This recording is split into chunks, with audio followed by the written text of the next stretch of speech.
പാലക്കാട് കാട്ടാനയുടെ ആക്രമണത്തിൽ കർഷകന് പരിക്കേറ്റു. കൃഷിയിടത്തിലിറങ്ങിയ ആനയെ തുരത്താനെത്തിയ വിജയനാണ് പരിക്കേറ്റത്. പുലർച്ചെ 4 മണിക്കാണ് സംഭവം.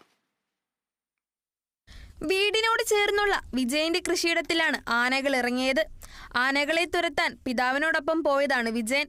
ഉടനെ ഇവർക്ക് നേരെ കാട്ടാന തിരിഞ്ഞു. നിരവധി ആനകളുള്ള കൂട്ടമാണ് വിജയന്റെ കൃഷിയിടത്തിൽ ഇറങ്ങിയത്. കൂട്ടത്തോടെ വന്ന ആനകളിൽ ഒന്നാണ് വിജയനെ ആക്രമിച്ചത്. പിതാവ് ഓടിമാറി രക്ഷപ്പെട്ടെങ്കിലും താഴെ വീണ വിജയനെ ആനകൾ ആക്രമിക്കുകയായിരുന്നു.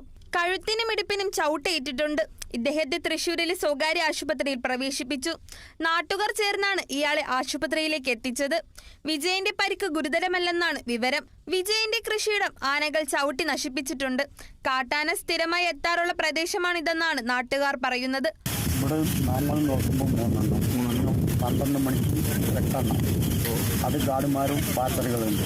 അവർ വിളിച്ചപ്പോൾ അവർ വന്ന് ആട്ടി ഇവിടുന്ന് ഇവിടെ തന്നെ ഞങ്ങൾ പിന്നെ ഒരു 6 മണിക്കൂർ കഴിഞ്ഞ് നോക്കുമ്പോൾ ഇവിടെ ആന നിൽക്കുന്നു 3 കഴിഞ്ഞ കുറച്ച് ദിവസങ്ങളായി കാട്ടാനകൾ കൂട്ടത്തോടെ പ്രദേശത്തേക്ക് എത്തുകയും കൃഷി നശിപ്പിക്കുകയും ചെയ്യുന്ന സ്ഥിതിയുണ്ട്.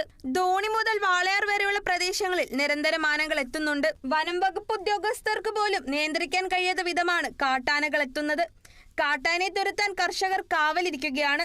കാട്ടാനെ കൂടാതെ കാട്ടുപന്നി, പുലി തുടങ്ങിയ വന്യമൃഗങ്ങളുടെ ശല്യം കൊണ്ട് പൊറുതിമുട്ടുകയാണ് കർഷകർ. ജില്ലയിലെ വന്യശല്യം പരിഹരിക്കണമെന്നാവശ്യപ്പെട്ട് വിവിധ സംഘടനകളും രാഷ്ട്രീയ കക്ഷികളും നാട്ടുകാരും നടത്തുന്ന സമരങ്ങൾ വരും ദിവസങ്ങളിൽ ശക്തമാകും. Kerala vision news, Palakkad.